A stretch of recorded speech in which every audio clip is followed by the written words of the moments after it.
friends, this is NJ, a host on this channel. So we'll continue our discussion on the occupation series. What we are trying to do in this series is that we're trying to find out that how can just by the scrutinization of someone's hand, you can get to know someone's mental aptitude, innate talents, as well as the best suited occupation for that particular person.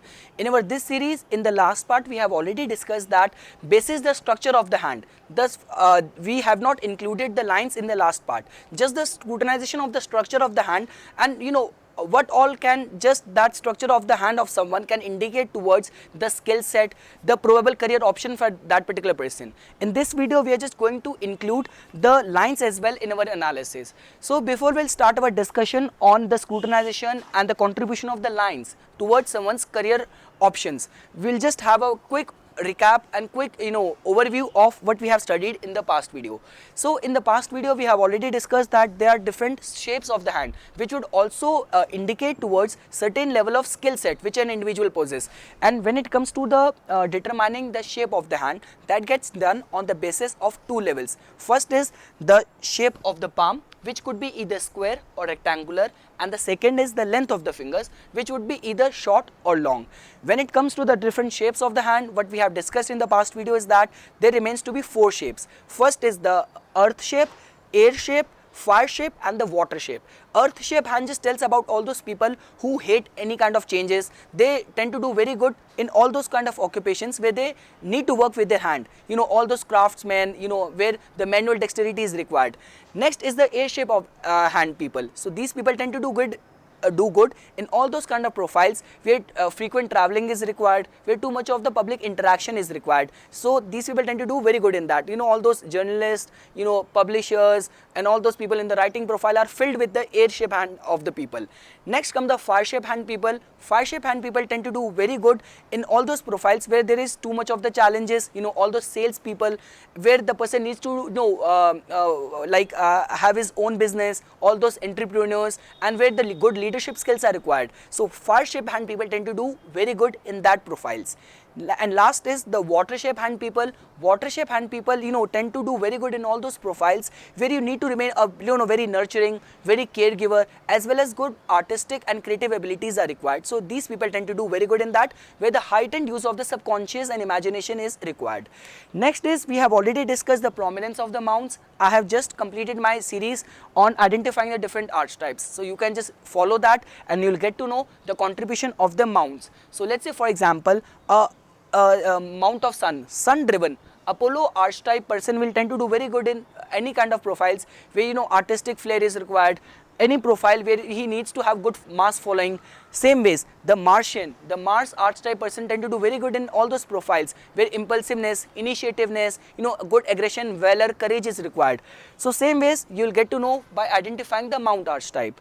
Then comes the length of the fingers. So as you people know that the long fingers just tell about that the person has the ability to analyze things. Short fingers just tell about quickly grasping information, having an overall view of the thing rather than getting into the nitty-gritty. Second is, let's say for example, you'll either find the fingers joints to be the smooth, or you'll find to be prominent bony knots. So whenever the fingers are smooth, this will just tell about that the person intuitively assimilate the information. Whenever you'll find the bumpy joints on the side of the fingers, this will just tell about that the person has the ability to analytically look at the particular situation, to contemplate on the data.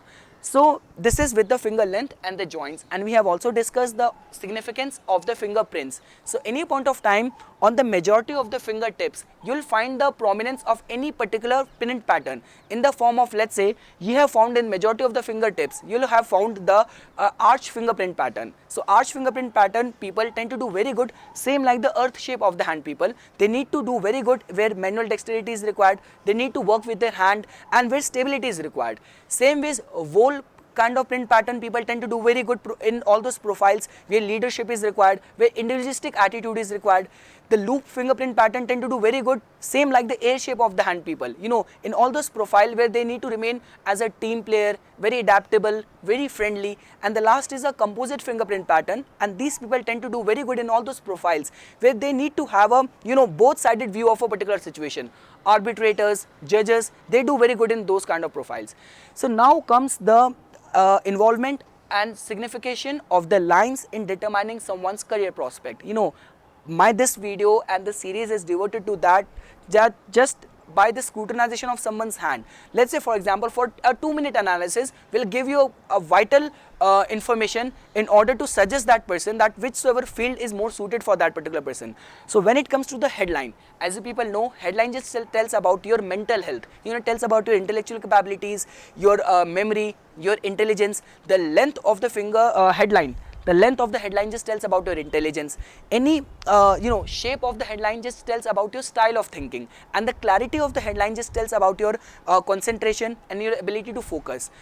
This line is so important that in Hindu palmistry this line is known as the Dhan Rekha, the line of wealth, because only if your mind is set right, there is no limit to the kind of amount of wealth which you can accumulate in this lifetime. So when it comes to checking the headline in order to determine someone's occupation, so there what has been written in majority of the books of palmistry is that they have bifurcated that in two variation. Either what would remain to be the case when you will find the headline to be straight, or what would remain to be the case when you will find the headline to be in a curved formation. So whenever you will find the headline to be in a curved formation, this would just tell about that the person has very adaptable, very flexible and a very creative style of thinking. And whenever you will find the headline to be straight kind of formation, what has been written in the books of the palmistry is that straight headline just tells about someone who is more suited for the scientific profiles, where the analytical bent of mind is required, scientific pursuits, mathematical pursuits, financial pursuits, doing the business. So which I do not like completely agree, because in today's day and age, even in the business you need to have a creative flair. You need to have this proper vision of how creatively, how out of the box you can promote your product and how you can just sell your product, so that it would just shine out as rest of the competitors. So that is the only reason this creative line, this curved headline just can't be restricted only to the artistic and creative professions. This could be also related to the people who are engaged in business as well. All what this curved shape of the headline just tell is that the person has very adaptable and very flexible style of thinking. When it comes to the straight headline, this would just tell about that the person is more suited and do very good in all those profiles where he needs to have an analytical bent of mind, financial profiles, chartered accountants, auditors, publishers. Person can do very good in that, as well as doing his own business where he needs to remain very clear with the all kind of finances which is being involved in any kind of the occupation and trade in which he is into. Next is the length of the headline. So let's say for example, when it comes to the length of the headline, you have found the headline to be straight and short. So this would just tell about that the person is little bit materialistic in his attitude towards life, because whenever the headline is short, either it is ending on the plane of the Mars, or let's say for example,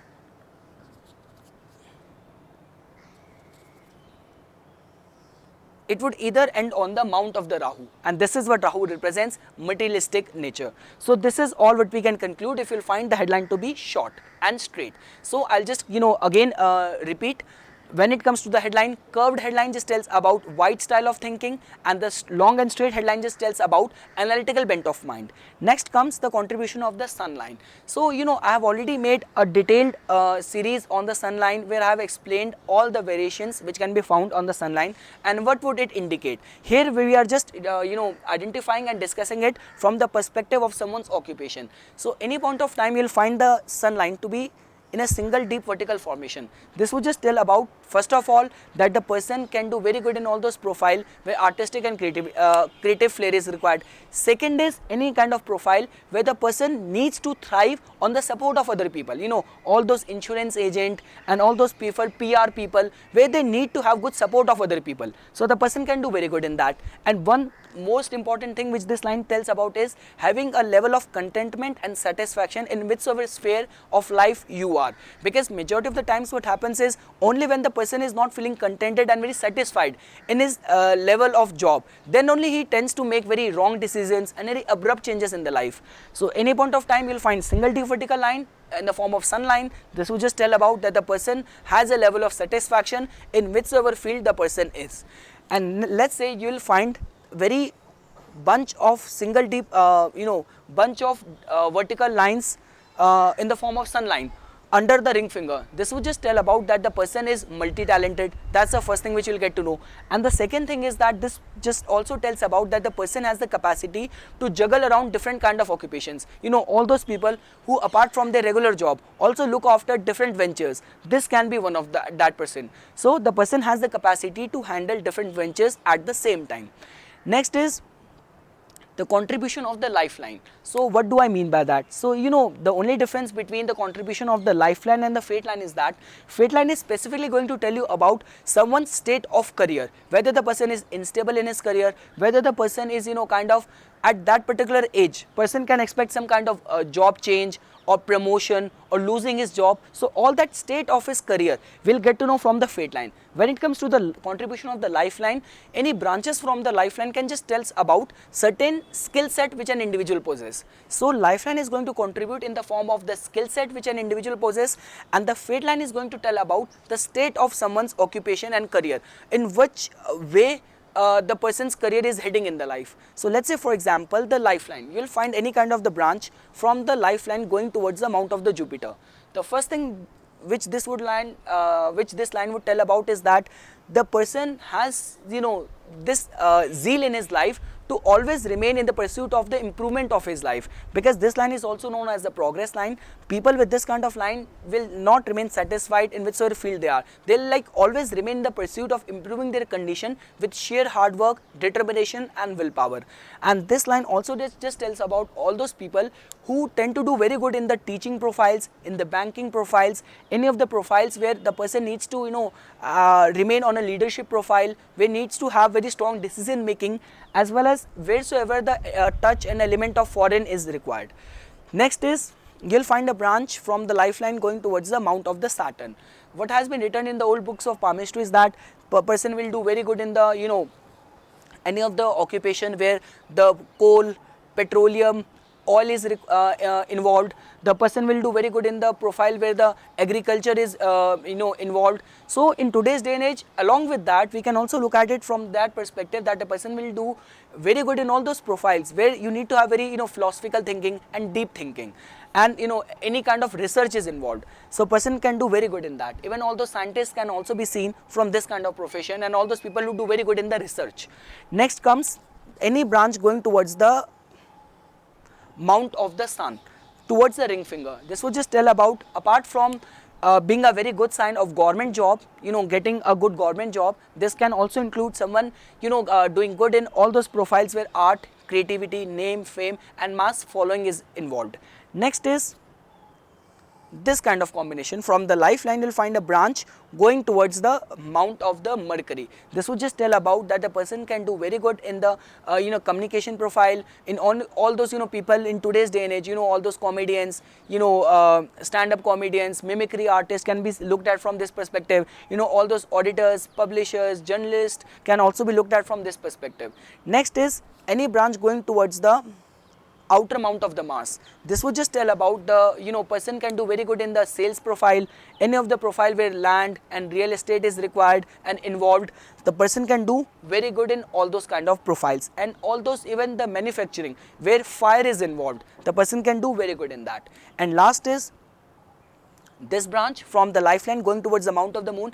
This is an ideal case of person doing very good in import, export, you know, any of the occupation where milk product, food product is required, any of the profile where lots of traveling is required and involved, person can do very good in that. Next is the involvement of fate line. So the first thing is that, you know, when it comes to the fate line, this is the fate line, and I hope you guys have understood so far how to age the fate line. Whenever it comes to aging the fate line, what you need to do is you need to follow the Quiros 7 principle. You need to draw a central point on the mount of the Venus, then you need to draw a straight line towards here, towards here, towards here, straight over here, straight over here. This age would be 21 years of age. This age where this, you know, line has intersect the fate line would be 28 years of the age. This age would be 35 years of the age where this line has intersect the fate line. So this would be 35 years of the age. So any point of time you will find any waviness on the fate line, you'll get to know that the person is not stable in his career, person is making abrupt changes in his career. Any point of time you'll find any, see, break on the fate line. So there remains to be difference in that. Whenever you'll find the break in something like this kind of formation, and you'll find the break in an overlap kind of formation. So there's a difference. Whenever there is a break where there is a overlap is getting formed. So overlap just tells about that the the change in someone's career is not enforced by the owner, by his bosses, by his organization. This could just tell about that the person might have been shifted to different branch, person might have been shifted to different profile, person has been promoted. So this can be looked at from that perspective. But whenever there is an abrupt break on the fate line, this would just tell about that the change is enforced on that person. Person might have been terminated, person might have been asked to leave. And the more, whenever it comes to even the overlap, the more wide gap, the more wider the gap is, the more bigger change and shift in person's regular nature of job the person has faced and the person has met. So this is how we can get to know from a break in the fate line and an overlap on the fate line. Next comes the state of career, because like the way I said, whenever there is a branch going from the fate line, this would just tell about the state of someone's career. So let's say for example, you will find any kind of branch going towards the mount of the Jupiter. This is the most auspicious sign, because see, fate line is going to tell about your career prospects, and mount of the Jupiter is the domain of authority, domain of power. So any point of time you will find any branch from the fate line shifting and going towards the mount of Jupiter, you need to age the line, and that would remain to be the time when the person can expect highest title, recognition in his life. Next is going towards the sun line, sun mount. So this would just indicate some kind of recognition for the person's hard work. There is a difference. When it was moving towards the mount of the Jupiter, this was the kind of recognition in the form of good designation, authority, power. Here it just represents some kind of recognition. Same ways, whenever it from any branch from the fate line goes towards the mount of the Mercury, person might have got into some more extended financial venture which would have proven to be very financially profitable for the person. Next is, whenever you'll find any branch from the fate line going towards the outer mount of the Mars, this is not considered as very good, because this just indicates a threat from the competitors, hidden enemies. Next is any branch from the fate line you will find going towards the mount of the Venus. This would just indicate that the person has got support from his relatives or even from his wife, from his spouse. So this is how when it comes to checking someone's state of occupation, these lines can contribute. So I hope I made myself very informational in this video. For further more updates and notification on palmistry, please subscribe my channel and like my Facebook page. Thanks.